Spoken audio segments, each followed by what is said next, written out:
Hi అండి, అందరికీ నమస్తే. నేను మీ సునీల్ మద్దాల. చెప్పడం ఈజీనే, చెప్పడం చాలా తేలికండి. దాన్ని అమలుపరచడం చాలా కష్టం. ఏదైనా మాట్లాడటం ఈజీయే, దాన్ని నిలబెట్టుకోవడం, దాన్ని పోషించుకోవడం చాలా కష్టం. ఎందుకు చెప్తున్నాను ఈ మాట్లాడితే కనుక, ఏదైతే జగన్ గారు వైసీపీ ప్రభుత్వం గత 5 ఏళ్లుగా ప్రజల్ని ఏదైతే మద్యంతో, ఏ మద్యం అయితే అంటే నాసిరకం మద్యం కానీ, ఏదైతే జగన్ బ్రాండ్లు కానీ, అలాగే ఏదైతే అధిక ధరల మద్యంతో అమ్మటం కానీ, ఇలాగ జనాల్ని పీల్చి పిప్పి చేశాయని చెప్పేసి ప్రతిపక్షాలు గగ్గోలెత్తాయో అప్పట్లో, ఇప్పుడు అదే ప్రతిపక్షం ఇప్పుడు అధికార పక్షంగా మారింది. కానీ నాకు తెలియని ప్రశ్న ఏంటంటే, నాకు ఒక సందేహం అలా మిగిలిపోయింది.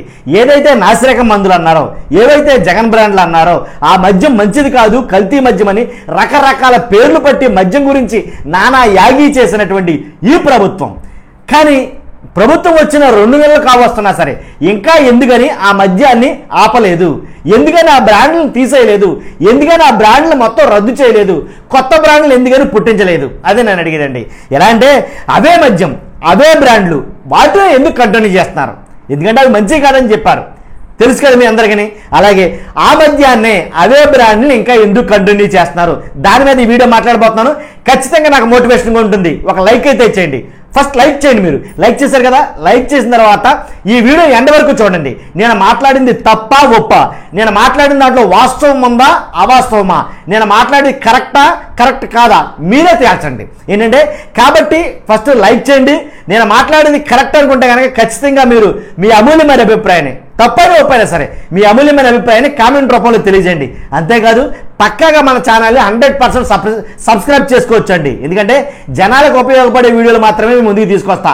పనికిరాని మాటలు, పనికిరాని వీడియోలు మన దగ్గర ఉండవు, దాంట్లో ఎలాంటి డౌట్ లేదు. పక్కాగా సబ్స్క్రైబ్ చేసుకోండి. ఎందుకని ఏ మద్యం బాగోలేదు అన్నారో, ఎందుకని నాసిరకం మద్యం అన్నారో, ఎందుకని అవన్నీ జగన్ బ్రాండ్లు అన్నారో, ఎందుకని అవన్నీ కూడా అధిక ధరలతో అమ్ముతానన్నారో, కానీ అవన్నీ ఎందుకు తీసేయలేదండి? సూటిగా నేను అడుగుతున్న ప్రశ్న. కూటమిని మొత్తం చంద్రబాబు నాయుడు గారిని, అలాగే ముఖ్యమంత్రి గారు, అలాగే ఉప ముఖ్యమంత్రి గారు పవన్ కళ్యాణ్ గారిని నేను అడుగుతున్న మాట, ఎందుకని ఆ బ్రాండ్లు ఇంకా తొలగించలేదు? ఎందుకంటే ఆ బ్రాండ్లు మంచి కదన్నారు. బూమ్ బూమ్ అని, లేదా జే బ్రాండ్స్ అంటే జగన్ బ్రాండ్స్ అని అవన్నీ పేర్లు పెట్టి, అవన్నీ దరిద్రం, నాసిరకం, మంచి కాదు, చెడ్డయి, అవి తాగి చాలా మంది ప్రాణాలు కోల్పోయారు, చాలా మంది కుటుంబాలు నాశనం అయిపోయారు. ఇన్ని మాటలు చెప్పిన మీరు ఆ బ్రాండ్ని ఎందుకు రద్దు చేయలేదు? 2 నెలలు కావస్తున్నా సరే ఇంకా ఎందుకు తీయలేదు అనేది నాకు బలమైనటువంటి ఒక ప్రశ్న నా బుర్రలో మెదులుతుందండి. కాబట్టి దానికి సమాధానం ఎవరైనా చెప్పగలిగితే కనుక మీ అభిప్రాయాన్ని కామెంట్ రూపంలో తెలియజేయండి.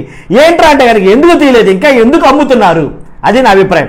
ఎందుకంటే ఏదైతే జే బ్రాండ్లు అన్నారో, బూమ్ బూమ్ అన్నారో, కల్తీ మద్యం అన్నారో, వాటన్నిటికి ఎందుకు తీయలేదు? ఇంకొకటి ఏంటంటే, ఏదైతే ఆన్లైన్, ఏదైతే డిజిటల్ పేమెంట్ అన్నారో, డిజిటల్ మనీ అన్నారో, ప్రతి మద్యం షాపులో కరప్షన్ జరిగింది, కొన్ని లక్షల కోట్ల అవినీతి జరిగింది ప్రతి మద్యం షాపులో అని ఎవరికి వాళ్లే గంటాపదంగా మైకులు బద్దలు కొట్టేసి మాట్లాడినటువంటి ప్రతి నాయకుడికి నేను అడుగుతున్న మాట, ఎందుకని ప్రభుత్వం మారింది, వేరే ప్రభుత్వం వచ్చింది, ఇప్పుడు కూటమి ప్రభుత్వం ఉంది కాబట్టి, కూటమి ప్రభుత్వం ఏదైతే తప్పు చేసిందన్నారో జగన్ ప్రభుత్వాన్ని, వైసీపీ ప్రభుత్వం తప్పు చేసిందన్నారో, డిజిటల్ మనీ యాక్సెప్ట్ చేయకపోవటం ఇది మహా తప్పు. కాబట్టి అవకతవకలకి, అక్రమాలకి డిజిటల్ మనీ యాక్సెప్ట్ చేయకపోవడం చాలా తప్పు అని అన్నారు కదా. ఇంకా డిజిటల్ మనీ ఎందుకని యాక్సెప్ట్ చేయట్లేదు? ఇంకా పాత పద్ధతిని ఎందుకు కొనసాగిస్తున్నారు? ఆ పాత కల్తీ మద్యాన్ని ఇంకా ఎందుకు కొనసాగిస్తున్నారు? ఆ పాత బ్రాండ్లను ఇంకా ఎందుకు కొనసాగిస్తున్నారు? అర్థమైంది కదండి. కొత్త పాలసీని ఎందుకు తీసుకురాలేకపోతున్నారు? ఇదండి, చాలా ప్రశ్నలు ఇలాంటివి ఉన్నాయన్నమాట. కాబట్టి ఇంకా ఎందుకు మద్యాన్ని ప్రభుత్వమే అమ్ముతుంది? ఒకటి, ఇంకా కొన్ని నెలలు అవే బ్రాండ్లు ఉంటాయని గంటాపదంగా చాలా మంది చెప్తున్నారు. ఇంకా కొన్ని నెలలు కొనసాగించాలనుకుంటున్నారు. ఎందుకని? వాటన్నిటిని రద్దు చేయొచ్చు కదా. కాబట్టి కొత్తగా ఇప్పుడు ఒక మద్యం పాలసీ తీసుకురావడానికి ప్రభుత్వం ఆలోచిస్తుందండి. ఆ కొత్తగా తీసుకొచ్చే మద్యం పాలసీ ఏంటంటే కనుక, ఆ మద్యం పాలసీ మీద సిండికేట్లు ఎవరైతే ఉన్నారో, చాలా మటుకి లిక్కర్ సిండికేట్లు అంటే మర్చిపోయారు చాలా మంది. ప్రభుత్వం అంటే మద్యం కూడా ప్రభుత్వం అమ్మేది కాబట్టి లిక్కర్ సిండికేట్లు అన్న వాళ్ళు ఎవరైతే లిక్కర్ సిండికేట్ల మీద ఆధారపడ్డ సిండికేట్లు ఏవైతే ఉన్నాయో వాళ్ళందరికీ ధనార్జన లేదు. వాస్తవంగా వాళ్ళందరూ చతికిల పడిపోయారు 5 సంవత్సరాలు బట్టి. మరలా వాళ్ళ కోరలు అంటే వాళ్ళు మరలా పెరిగారు. ఇప్పుడు లిక్కర్ సిండికేట్లు స్కామ్ కింద లిక్కర్ సిండికేట్లు అనే వాళ్ళు రాబోతున్నారు. కాబట్టి లిక్కర్ సిండికేట్లు ఒక పాలసీని ప్రభుత్వం తయారు చేస్తుందంటే ఖచ్చితంగా దాని చుట్టూ కూడా బెల్లం చుట్టూ ఈగలు ఎలా చీమలు ఎలా ముసురుతాయో అలాగే సేమ్ లిక్కర్ పాలసీ డిజైన్ చేస్తున్నారంటే లిక్కర్ సిండికేట్లు అందరూ దాని చుట్టూనే ఉన్నారు.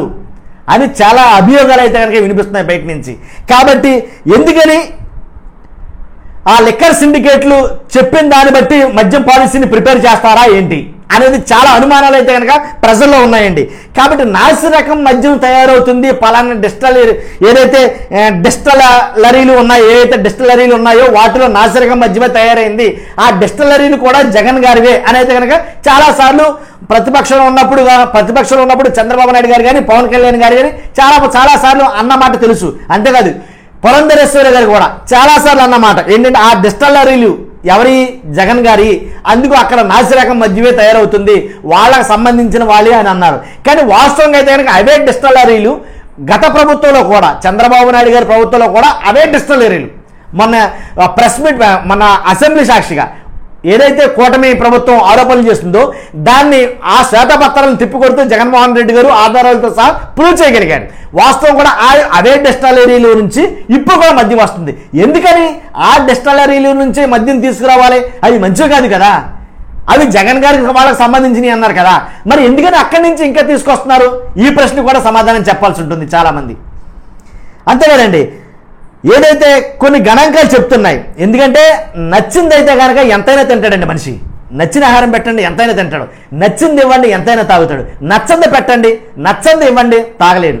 కాబట్టి అలా తాగలేడు కాబట్టే నచ్చినా నచ్చకపోయినా అలాంటిది అందించాం అని అయితే కనుక వాళ్ళు చెప్పుకున్నారు వైసీపీ వాళ్ళు. మొత్తానికి ఏదైతే అండి గతంలో మద్యం నచ్చక తాగిన దాంతో సరిపెట్టుకుని ఉండేవారు. అలాగే అమ్మకాలు తక్కువ రాబడి ఎక్కువ జరిగింది, అమ్మకం అయితే తక్కువే జరిగింది అని వాళ్ళు సమర్థించుకున్నారు.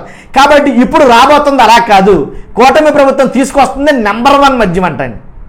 నెంబర్ 1 మద్యం అంటే నెంబర్ 1 మద్యం అంటే కనుక తెల్లారులు తాగుతారండి, అది తెలియగలుగుతున్నా నిజంగా వాస్తవంగాను. అంటే ఇప్పుడు వచ్చేదానికి అంటే టైమింగ్స్ ఉండవంట. ఎందుకంటే కనుక మరి సిండికేట్ కదా, లిక్కర్ సిండికేట్లు అంటే మీకు తెలియదు ఇవ్వలేదు. ఒక 5 సంవత్సరాల కిందట ఎలా జరిగాయో ఒక్కసారి ఊహించుకొని అర్థమైపోద్ది. ఆ సిండికేట్లు అంటే ఎలా వ్యాపారం చేస్తారో, వాళ్ళకి కావాల్సింది డబ్బు, ప్రజల బాగోగులు కాదు, ప్రజల ఆరోగ్యం కాదు, ప్రజల ఆర్థిక ఇబ్బందులు వాళ్ళకి పట్టవు. ఎందుకంటే వాళ్ళ సిండికేట్లు వాళ్ళు కొనుక్కుంటారు. ఒక్కొక్క దాన్ని ఒక్కొక్క ఏరియాని ఎంతకని ఒక్కొక్క షాపుని ఎంతకని లీజుగా తీసుకోవడం, వాళ్ళు కొనుక్కోవడం చేస్తారు. కాబట్టి వాళ్ళకి కావాల్సింది వాళ్ళు ఎంతైతే పాడుకున్నారో, వాళ్ళు ఎంతైతే తీసుకున్నారో దానికి డబుల్ త్రిబుల్ డబ్బు రావడమే వాళ్ళ ప్రధాన ధ్యేయం.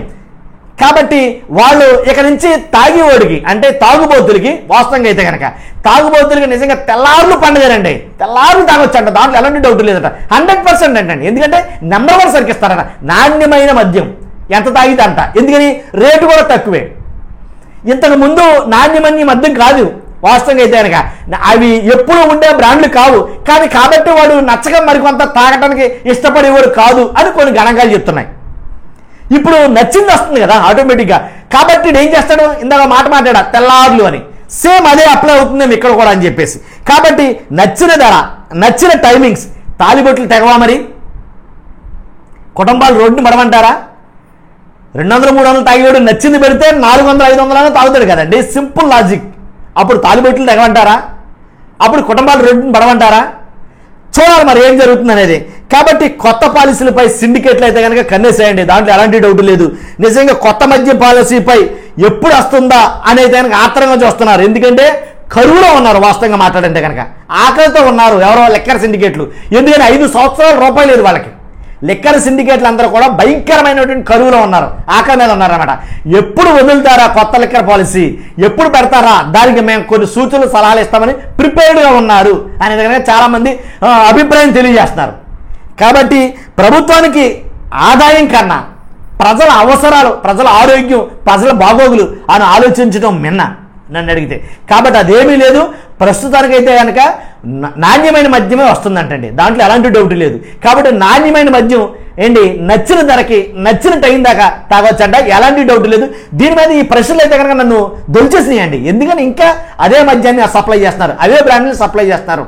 కాబట్టి మార్చేయచ్చు కదా అనేది నా అభిప్రాయం. ఓకే, నా అభిప్రాయం మీకు నచ్చితే కనుక, నచ్చితేనేనండి, వేరే ఆప్షన్ లేదు. నచ్చితే కనుక ఖచ్చితంగా లైక్ చేయండి. ఎలాంటి పరిస్థితుల్లో నచ్చితే కనుక లైక్ చేయండి, సబ్స్క్రైబ్ చేయండి మన ఛానల్ని.